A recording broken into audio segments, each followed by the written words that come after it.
Salam alaikum à tous. Il est de notre devoir, en tant que musulmans, d'expliquer aux gens la vérité de ce monde.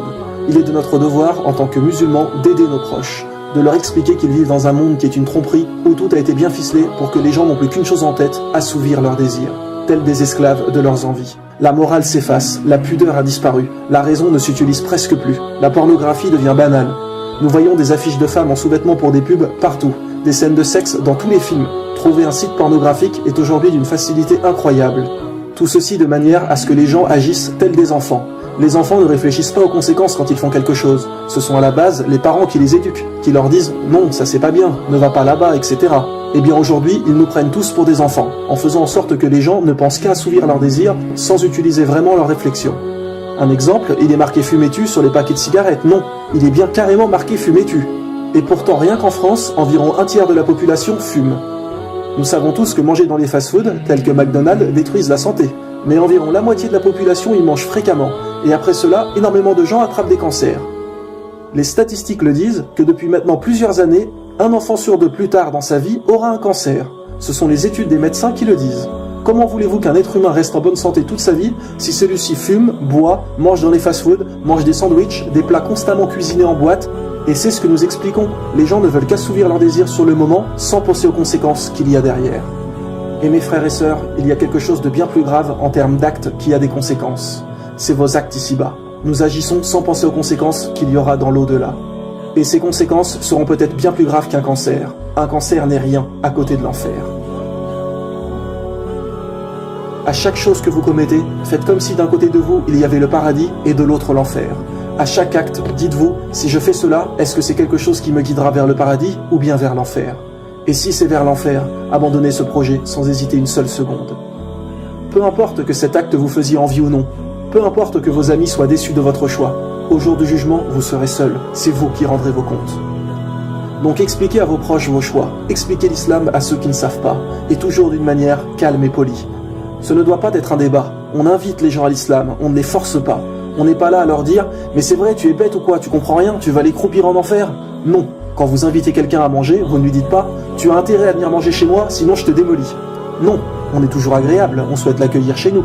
Eh bien l'islam c'est pareil, on les invite à l'islam, on souhaite qu'Allah les accueille avec nous dans son paradis. Toujours être agréable et souriant avec les autres. Après, beaucoup de gens ont encore cette excuse qui est « Oui, mais alors pourquoi il y a autant de maladies sur Terre ? Pourquoi il y a des enfants qui naissent handicapés? Ils n'ont rien fait de mal, rien demandé à personne, et ils naissent handicapés.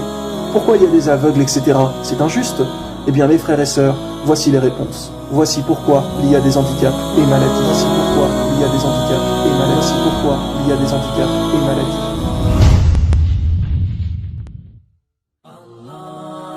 Les gens se posent parfois la question, qu'en est-il des personnes qui ne peuvent pas comprendre l'islam? Par exemple, les gens qui sont fous, qui n'ont pas la raison et qui sont complètement handicapés mentalement. Ils n'y sont pour rien s'ils n'ont pas la raison et donc s'ils ne peuvent pas apprendre l'islam. Alors pour commencer, il faut rappeler que tout le temps, à chaque instant, chaque être humain a deux anges qui le suivent sans arrêt et qui notent tous ses actes. L'un à sa gauche, l'autre à sa droite. L'un des deux anges note le bien et l'autre le mal sur des livres. Et ce sont ces livres qui au jour du jugement feront rentrer la personne au paradis ou en enfer. Si le livre des bonnes actions est le plus lourd, la personne ira au paradis. Et si c'est l'inverse, celle-ci ira en enfer. Mais sachez bien que les deux anges notent chaque fait et geste, chaque parole, tout dans les moindres détails. Coran, chapitre 43, verset 80, ou bien escompte-t-il que nous n'entendons pas leurs secrets ni leurs délibérations, mais si nos anges prennent note auprès d'eux. Ou bien Coran, chapitre 50, versets 17 et 18, quand les deux recueillants assis à droite et à gauche recueillent, il ne prononce pas une parole sans avoir auprès de lui un observateur prêt à l'inscrire. Maintenant, il faut savoir qu'il y a trois cas où les anges ne notent pas. Ils ne notent pas les actes de la personne. Le premier cas est quand une personne dort. Là, les anges s'arrêtent de noter car la personne n'est plus consciente de ce qu'elle fait. Si par exemple vous parlez dans votre sommeil et dites une insulte, vous n'y êtes pour rien. Donc bien évidemment, les anges ne notent pas. Le deuxième cas est pour les enfants jusqu'à l'âge de la maturité. Donc jusqu'à ce qu'un enfant soit pubère, ses actes ne sont pas comptabilisés. Car avant la puberté, un enfant n'a pas toujours bien conscience de ce qu'il fait. Et le dernier cas justement est pour les gens qui n'ont pas la raison. Tous les gens handicapés mentalement qui ne sont pas capables de comprendre les choses, les anges ne notent pas leurs actes tout au long de leur vie. Alors les gens se disent souvent, mais alors s'ils n'ont pas de test sur terre, comment se passera leur jugement? Eh bien sachez que le prophète, sallallahu alayhi wa sallam, a dit que les personnes qui n'ont pas pu comprendre l'islam seront testées dans l'au-delà. Allah leur donnera un test là-haut, et c'est en fonction de ça qu'ils iront au paradis ou en enfer. C'est idem pour les enfants qui pourraient mourir avant la puberté. Toutes les personnes qui ne sont pas testées sur terre seront testées là-haut. Alors les gens pourraient également demander, oui, mais alors pourquoi sont-ils sur terre s'ils ne sont pas testés ici-bas? Pourquoi Dieu les a créés? Eh bien mes frères et sœurs, ils sont là pour nous rappeler justement la chance que nous avons d'être en bonne santé, pour que nous prenions conscience de ce que Allah nous offre constamment. Si tout le monde était en bonne santé constamment, cela semblerait normal et personne ne serait reconnaissant. Il faut de la différence pour pouvoir comprendre la chance que nous avons. Car c'est ce que Allah nous donne qui est le plus beau. Regardez, malgré tous les désirs que nous voulons, belle voiture, belle maison, etc. Lorsqu'on est malade, couché au lit avec 42 fièvres, on se fiche de tout. La seule chose qui nous importe sur le moment, c'est de guérir. Quand vous êtes à l'hôpital pour vous soigner d'un cancer, il n'y a plus qu'une chose qui vous obsède, c'est de guérir. Et c'est pour cela qu'Allah laisse courir les maladies, etc. Pour que vous soyez un peu reconnaissant des bienfaits qu'il vous accorde. Il y a 86 400 secondes dans une journée. En utilisez-vous au moins une pour remercier Allah d'être en bonne santé? Mes frères et sœurs, on ne doit pas faire des invocations que quand tout va mal. Et quand tout va bien, on oublie notre Créateur. La vraie foi, c'est de penser à Allah et de le remercier aussi quand tout va bien. Mais malheureusement, beaucoup de gens l'oublient. Saviez-vous également que les maladies font perdre des péchés aux musulmans? Il y a par exemple certains péchés qui ne s'effacent uniquement que par la fièvre. Quand Allah veut vous effacer des péchés, il va peut-être vous faire tomber malade. Allah préfère bien évidemment nous punir ici-bas que dans l'au-delà.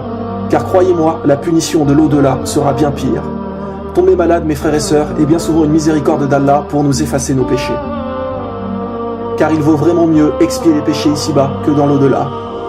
Très souvent, beaucoup de musulmans se rassurent quand ils sont malades, car ils se disent qu'Allah leur efface des péchés. Sachez bien que celui qui ne tombe jamais malade et qui ne lui arrive jamais rien de mal a de quoi se poser des questions. Car le prophète sallallahu alayhi wa sallam nous a bien fait comprendre qu'à chaque fois qu'un mal touche un musulman, ne serait-ce que se piquer avec une épine, Allah lui absout des péchés. Sachez que parfois également, Allah veut guider des gens à travers une maladie ou un handicap. Nous connaissons énormément de monde et peut-être que vous qui regardez cette vidéo allez vous reconnaître.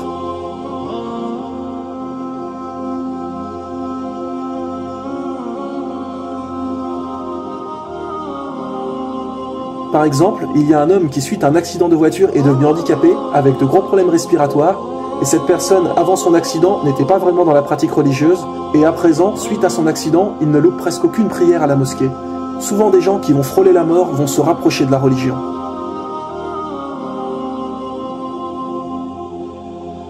En réalité, mes frères et sœurs, en y réfléchissant sérieusement, eh bien, être handicapé est souvent bien préférable que d'être en bonne santé. Car quand on est handicapé, on ne fait presque aucun péché. On ne peut pas aller en boîte de nuit, pas aller dans des endroits interdits, coucher avec des filles ou des garçons à tout bout de champ. Et ce sont très souvent des gens handicapés qui sont très pratiquants. Réfléchissez-y sérieusement, mes frères et sœurs. On sait en réalité que cette vie n'est qu'un test et est complètement inutile. Tout est provisoire ici-bas. Donc si par exemple je vous disais que vous seriez handicapé, très malade, etc. pour une journée entière, et les 70 ou 80 années qui vous restent à vivre, vous vivriez dans le bonheur, que choisiriez-vous? Tout le monde choisirait bien évidemment d'être malade une journée et d'avoir ensuite 70 années à être comblé. Eh bien c'est exactement pareil ici-bas. Une courte vie sur terre en difficulté et pouvoir avoir le paradis éternel après. Nous ne disons pas du tout qu'il faut être handicapé ou malade. Nous disons simplement que quelque part, parfois, ça peut être une chance car cela va vous rapprocher de la religion et va peut-être vous faire accéder au meilleur niveau du paradis. Donc, ce n'est pas du tout injuste d'être handicapé, car cela va être une intercession en votre faveur le jour du jugement. Maintenant, bien évidemment, il n'y a rien de mieux que quelqu'un de non handicapé qui est ferme dans sa pratique religieuse, mais c'est bien souvent beaucoup plus difficile. Mais sachez bien une chose, mes frères et sœurs, un malheur qui nous rapproche d'Allah est meilleur qu'un bonheur qui nous le fait oublier. Meilleur qu'un bonheur qui nous le fait oublier. Meilleur qu'un bonheur qui nous le fait oublier. On a demandé à un enfant musulman aveugle si on lui donnait le pouvoir de retrouver la vue, est-ce qu'il accepterait? Et il a répondu non, car j'espère que mon handicap sera une intercession en ma faveur au jour du jugement. Ça, mes frères et sœurs, ce sont des gens qui ont une vraie foi intense dans leur cœur. Car quand on est vraiment pieux, on sait ce qui nous attend là-haut, et donc on n'est pas intéressé par les biens de cette vie. Rappelez-vous que le prophète sallallahu alayhi wa sallam décéda avec juste une tunique. La seule chose qu'il possédait était la tunique qu'il portait sur lui. Il donnait tout ce qu'il avait. Et quand on lui avait proposé tous les biens qu'il voulait, toutes les femmes qu'il aurait désirées, le pouvoir, etc., en échange qu'il arrête de transmettre son message, il a refusé. Il ne voulait rien, car il savait très bien ce qui l'attendait dans l'au-delà. Il savait très bien que les délices du paradis l'attendaient. Le prophète sallallahu alayhi wa sallam disait « Les biens de cette vie d'ici-bas ne sont pas pour moi. » Mais comprenez pourquoi il y a des gens handicapés ou pourquoi il y a des maladies sur terre. Cela est là pour nous rappeler la chance que nous avons, pour nous rapprocher de l'islam et également pour nous faire perdre des péchés.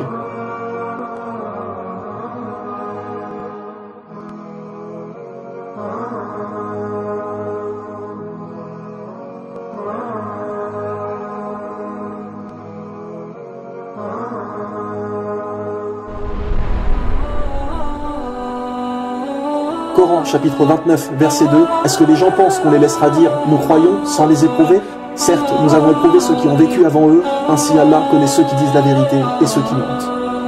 Regardez à quel point le temps passe vite. Ne nous attachons pas à cette vie. Tout se dégrade et se perd. Allah nous dit bien que tout dans cette vie est éphémère. Tout finit un jour par faner et mourir, comme une fleur. Nous sommes à un moment de notre vie, beau et jeune, mais nous finirons tous par vieillir et mourir. Tout finit par passer ici-bas. Allah a dit qu'une fois que nous serons là-haut, tous les êtres humains auront eu l'impression d'avoir passé juste une journée sur terre, tellement le temps aura passé vite. Donc donnez-vous au maximum pour être pieux, et pensez toujours à remercier Allah de la chance que nous avons d'être en bonne santé et de tous les biens que nous possédons, car il faudra rendre des comptes de tout ça là-haut. Saviez-vous que les pauvres seront les premiers à rentrer au paradis, car eux n'auront pas de compte à rendre à propos de l'argent. Nous, il nous sera demandé comment avons-nous gagné notre argent, de manière licite ou illicite, et comment l'avons-nous dépensé. L'avons-nous dépensé dans des bêtises? Avons-nous aidé ne serait-ce qu'un tout petit peu ceux qui sont dans le besoin? Les riches ingrats, etc. pensent avoir de la chance? Croyez-moi, dans l'au-delà, les choses seront bien différentes. Donc pour tout bien que vous possédez, pensez à être reconnaissant envers Allah. Et pensez toujours à être partageur avec les autres. Ne soyez pas avares. Sachez donc aussi que parfois Allah peut vous causer un mal pour vous tester, pour voir si malgré qu'il vous arrive du mal, est-ce que vous restez pieux? Ou est-ce que cela va vous toucher, vous énerver et vous faire abandonner la religion? Comme il est répété à maintes fois, cette vie est un test. C'est à nous d'être patients et d'accepter ce qu'Allah a choisi pour nous. Allah dit bien dans le Coran, chapitre 21, verset 35, « Nous vous éprouverons par le mal et par le bien à titre de tentation, et c'est à nous que vous serez ramenés. » Rappelez-vous bien, mes frères et sœurs, un malheur qui vous rapproche d'Allah est meilleur qu'un bonheur qui vous le fait oublier.